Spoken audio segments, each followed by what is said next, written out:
o chanceler alemão Olaf Scholz alertou a Rússia para as consequências que o país pode sofrer em caso de invasão e ataque à Ucrânia.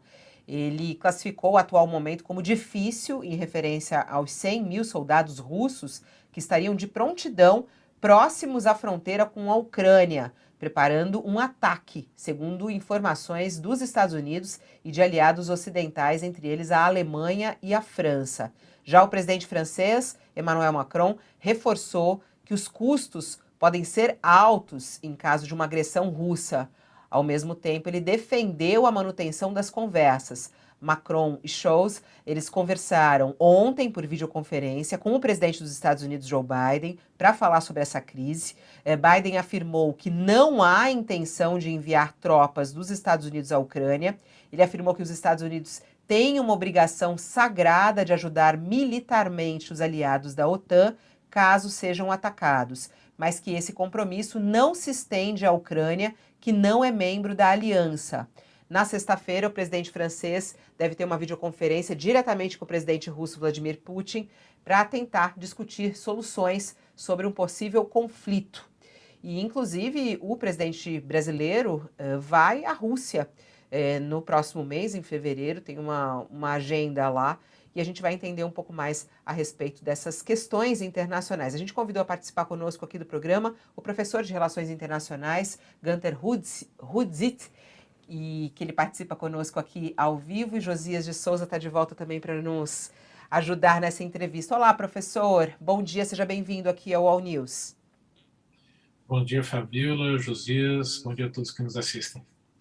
Professor, qual é a possibilidade, né? É difícil a gente falar isso, mas como é que o senhor, que tem essa experiência até de análise, qual é a possibilidade disso realmente se tornar um conflito armado, uma invasão e um problema aí, não só para essa região, claro, mas para todo mundo?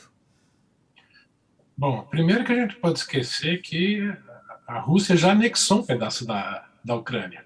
Em 2014, anexou a Crimeia, uma península que era da Ucrânia. E desde 2014, algumas partes, províncias, né, o que a gente chama aqui de estados no Brasil, da Ucrânia, mais a leste, com a maioria da população que se sente russo, apesar de terem nascido na Ucrânia, eles estão numa guerra civil, e com o apoio da Rússia.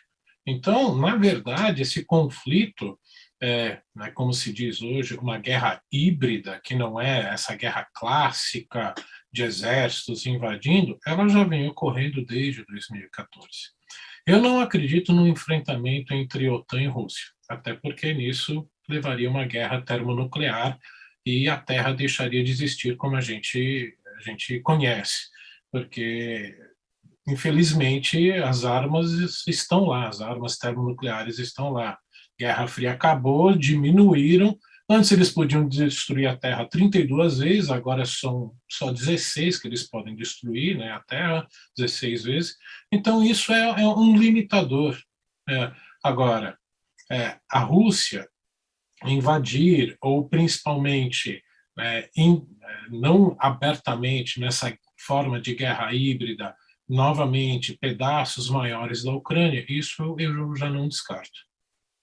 Professor, o senhor lembrou bem, esse conflito não nasceu do nada, né?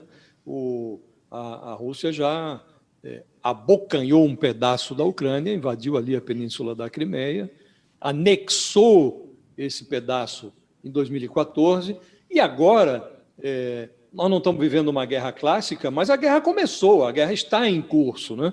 E parece haver, da parte dos líderes da comunidade europeia e dos Estados Unidos, uma discussão não consensual sobre como reagir e quando reagir. O que se discute qual é o gesto da Rússia que vai deflagrar ou justificar uma reação da parte dos Estados Unidos e da União Europeia. O senhor diria que hoje a Ucrânia é um território indefeso, sujeito aí a uma nova anexação do Kremlin?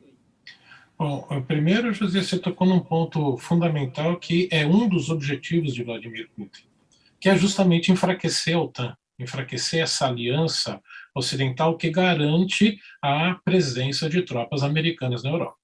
Então, ele vem trabalhando isso até de forma indiretamente, né, influenciando nas eleições dos países ocidentais, porque também é um grande objetivo estratégico dele enfraquecer as democracias fortes estabelecidas na Europa e nos Estados Unidos.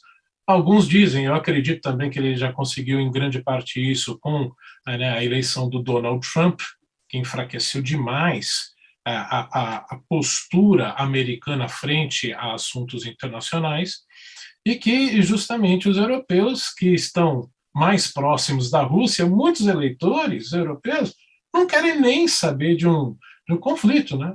Eu vou perder meu padrão de vida por causa da Ucrânia?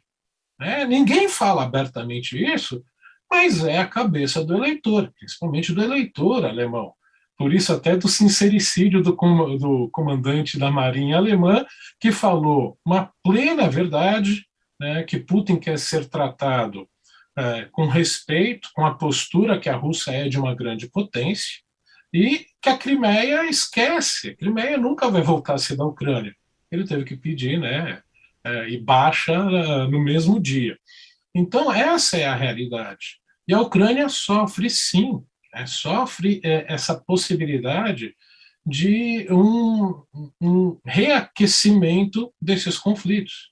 A utilização, né, da chamada presença dos russos, da russificação que o Joseph Stalin, né, o ditador da União Soviética, fez, apesar dele não ser russo, ele era georgiano, ele espalhou russo por todas as repúblicas soviéticas para querer criar uma nacionalidade soviética baseada na visão russa.